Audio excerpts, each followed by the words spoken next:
Happy birthday to you. Happy birthday to you. Happy birthday to you. Happy birthday to you. Happy birthday to you. Shamsu সরো আসসালামু আলাইকুম। ওয়ালাইকুম আসসালাম। কি ব্যাপার গো, তোমরা এত ধুমধাম আনন্দ করছো, নতুন জামা কাপড় পরে আছো, তোমাদের বাড়িতে কি কোনো অনুষ্ঠান আছে নাকি? আজকে আমার মেয়ের 10 বছরে পড়েছে, তো তাই তার বার্থডে সেলিব্রেশনের ব্যবস্থা করা হয়েছে। তুমি ইসলামী পোশাকে পর্দা করে আছো, কিন্তু ইসলামের আদর্শ জানো না, ইসলামের নিয়ম নীতি সম্পর্কে জানো না, অথচ ইসলাম প্রত্যেক বিষয়ে আমাদেরকে রাস্তা দেখিয়েছে। ইসলাম কোনো ক্ষেত্রে জন্মদিন পালন করার নির্দেশ দেয়নি। যদি তার অনুমতি থাকতো তাহলে সর্বপ্রথম সাহাবাগণের উপরে আমল করতেন, কিন্তু রাসূল সাল্লাল্লাহু আলাইহি ওয়াসাল্লাম এবং সাহাবার যুগ থেকে এর কোনো প্রমাণ নেই। আর তুমি যে বলছো তোমার মেয়ে আজ 10 বছরে পড়েছে বলে তুমি তার খুশির জন্য এত বন্দোবস্ত করেছো, কিন্তু তুমি কি কোনোদিন ভেবে দেখেছো তোমার মেয়ে যতই বড় হচ্ছে শরীয়তের বিধান তার উপরে ততই পালিত হচ্ছে, কিন্তু শরীয়ত সম্পর্কে সে মোটেও অবগত নয়। তার জন্য তুমি কোনো প্রস্তুতি নাওনি। তোমার মেয়ে কুরআন পড়তে পারে না, তার জন্য তোমার কোনো ভাবনা নেই। তোমার মেয়ে দিন সম্পর্কে অবগত নয়, তার জন্য তোমার কোনো চিন্তা নেই। তোমার মেয়ে রাসূল সাল্লাল্লাহু আলাইহি ওয়াসাল্লামের আদর্শ জানে না, তার জন্য তোমার কোনো ভাবনা নেই। আর তোমরা যে বলছো তোমার মেয়ের বার্থডে সেলিব্রেশন করছো, সেই বিষয় শরীয়তে পরিষ্কার আছে যে ইসলামের মধ্যে বছরে 2টি সেলিব্রেশন ছাড়া অন্য কোনো সেলিব্রেশন নেই, সেটি হলো 2 ঈদ। তোমাদের কথা বুঝতে পেরেছি, কিন্তু একটু কেক কাটবে, 2-4টে বেলুন ফাটাবে তো কি হবে এতে? আর তাছাড়া আমি সবাইকে দাওয়াত দিয়েছি, বলো তাই খারাপ? না, মানুষকে দাওয়াত দেওয়া এবং খাওয়ানোর মধ্যে কোনো সমস্যা নেই, বরং এটা সবের কাজ। কিন্তু কিছু উদ্দেশ্য এমন আছে যেগুলো অবলম্বন করলে তোমার জায়েজ এবং বৈধ খাবারটা হারামে পরিণত হবে।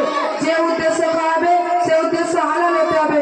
বার্থডের জন্য খাওয়ানো জায়েজ নেই, এটা নন ইসলামিক। আচ্ছা, তুমি বলছিলে কেক কাটার বিষয়, তাহলে ভালোভাবে শোনো। বার্থডে পার্টিতে যে কেক কাটা হয় তার আকৃতি গোল কেন? কারণ গ্রিকরা চাঁদকে প্রভু মনে করে, এই কারণে কেকের আকৃতি গোল করে দিয়েছে। আর একটা বিষয় হলো কেকে যে ক্যান্ডি বা মোমবাতি লাগানো হয়, সেটি হলো যার বার্থডে পালন করা হচ্ছে তার যত বয়স ততটাই মোমবাতি লাগানো হয়, এর থেকে কিছু বেশিও লাগানো হয় যাতে তার বয়স আরো বৃদ্ধি হয়। এর দ্বারা তুমি নিশ্চয়ই বুঝতে পেরেছো যে বার্থডেতে যা কিছু কাজ করা হয় প্রত্যেকটা ইহুদিদের মতপথ অনুযায়ী, কিন্তু আমরা এটা জানি না, অন্ধের মতো অনুসরণ করে যাচ্ছি। বার্থডে কিভাবে নন ইসলামিক? ইসলামের মুসলমানদের আইডিয়াল হলো হযরত মুহাম্মদ সাল্লাল্লাহু আলাইহি ওয়াসাল্লাম। আমাদেরকে তার আদর্শে আদর্শিত হতে হবে। তিনি কোনোদিন বার্থডে সেলিব্রেশন করেননি, এটা তো খ্রিস্টানদের রীতিনীতি।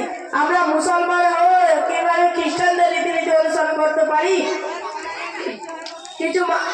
কিছু মানুষ নিজেকে মডার্ন মনে করে এবং ফ্যাশন দেখতে গিয়ে বিধর্মীদের রীতিনীতি অবলম্বন করে, কিন্তু তারা এটা জানে না আমাদের বিশ্বনবী হযরত মুহাম্মদ সাল্লাল্লাহু আলাইহি ওয়াসাল্লাম বলেছেন, মান তাসাব্বাহা বিকওমিন ফাহুয়া মিনহুম, যে ব্যক্তি যে জাতির অনুসরণ করবে সেই জাতির সাথে তার হাসর হবে। আচ্ছা, বাচ্চারা একটু খুশি করবে, তাদের কি হয়েছে? খুশি মানানো তো আরো অনেক জায়গা আছে, যেমন আপনার নাতি কোরআন ধরেছে, মাশাআল্লাহ। আপনার নাতি কোরআন খতম করেছে, মাশাআল্লাহ। স্কুলে ফার্স্ট হয়েছে, মক্তবে পজিশনে এসেছে, খুশি মানাও। এমন খুশি করে ইসলামের বৈধ? অবশ্যই। হযরত উমর রাদিয়াল্লাহু আনহু থেকে বর্ণিত, তিনি সূরা বাকারা খতম করার পর সবাইকে খাইয়েছিলেন এবং সাহাবারাও এমন করতেন। আচ্ছা ভাই, আমরা বছরে একবার যে অ্যানিভার্সারি সেলিব্রেশন করি, সেটা কি শরীয়ত সম্মত? না, শরীয়তে এর কোনো অস্তিত্ব নেই। এই সমস্ত বিষয়গুলো ইসলামের মধ্যে নতুন রীতি হিসেবে প্রচলন হয়েছে। আমাদের সমাজের মানুষগুলো টিভি, মোবাইল ইত্যাদি থেকে শিখছে এবং ইহুদি খ্রিস্টানদের কথাকে নিজেদের মধ্যে অবলম্বন করছে, কিন্তু আমরা কোনোদিন যাচাই করে দেখিনি যে এটা শরীয়ত পরিপন্থী না শরীয়ত সম্মত। বর্তমান সময়ে প্রত্যেক মানুষ সমস্ত বিষয় লজিক খোঁজে, আর এটা পুরোপুরি ইললজিক্যাল। মানুষ যখন তার জীবনের 1 বছর অতিক্রম করে সে ধীরে ধীরে মৃত্যুর পথে পাড়ি দেয়, কবর তার দিকে ছুটে আসছে, তারপরেও কি এটা বুদ্ধির পরিচয় দেওয়া হবে যে যাকে কবর ডাকছে এবং তার মৃত্যুর ফেরেশতা তার নির্দিষ্ট সময়ের অপেক্ষায় আছে, তারপরেও ওয়েডিং অ্যানিভার্সারি বিভিন্ন গিফটের অপেক্ষায় আছে।